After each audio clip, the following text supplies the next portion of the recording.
নমস্কার বন্ধুরা, তুলিমিতাস kitchen lifestyle and ব্লগে আপনাদের স্বাগত। আজ বানাবো রাঙা আলুর দম। এর জন্য এমনি আলু নিয়েছি, এছাড়া নিয়েছি টমেটো, কাঁচা লঙ্কা, আদা, রসুন, ধনেপাতা, রাঙা আলু, হলুদ গুঁড়ো, লঙ্কার গুঁড়ো, ধনে গুঁড়ো, হিং, গোলমরিচের গুঁড়ো, নুন, চিনি এবং তেল। প্রথমে গ্যাস অন করে কড়াই বসিয়ে কড়াই গরম হয়ে গেলে তাতে সাদা তেল দিয়ে দিয়েছি। তেল খুব ভালোভাবে গরম করে নিয়ে এতে এমনি আলু দিয়ে ভেজে নিচ্ছি।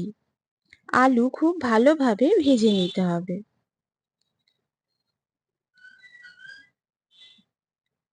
আলু ভাজতে ভাজতে নরম হয়ে গেলে এইবার দিয়ে দেবো রাঙা আলু। রাঙা আলু দিয়ে আলুর সঙ্গে ভালোভাবে ভেজে নিচ্ছি।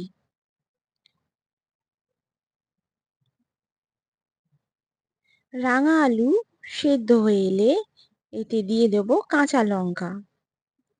কাঁচা লঙ্কা দিয়ে আলু এবং রাঙা আলুর সাথে ভালোভাবে ভেজে নিচ্ছি।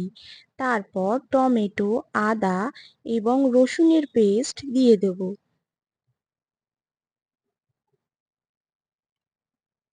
এরপর এতে হলুদ গুঁড়ো, লঙ্কার গুঁড়ো, জিরে গুঁড়ো, গোলমরিচের গুঁড়ো এবং হিং দিয়ে ভালোভাবে কষিয়ে নিচ্ছি।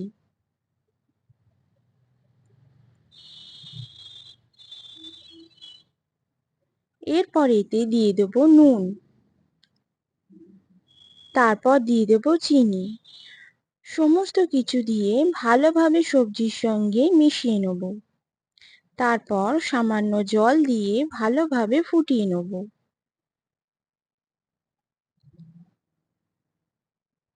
ঝোল ফুটে এলে এতে ধনেপাতা দিয়ে দিচ্ছি। ধনেপাতা দিয়ে আরো কিছুক্ষণ ফোটাবো যতক্ষণ না তেল ছেড়ে শুকনো হয়ে আসছে। তেল ছেড়ে শুকনো হয়ে এলেই আমাদের রাঙা আলুর দম রেডি। আপনাদের যদি এই রেসিপি ভালো লেগে থাকে কমেন্টে আমাকে জানাবেন, লাইক করবেন, শেয়ার করবেন এবং সাবস্ক্রাইব করবেন।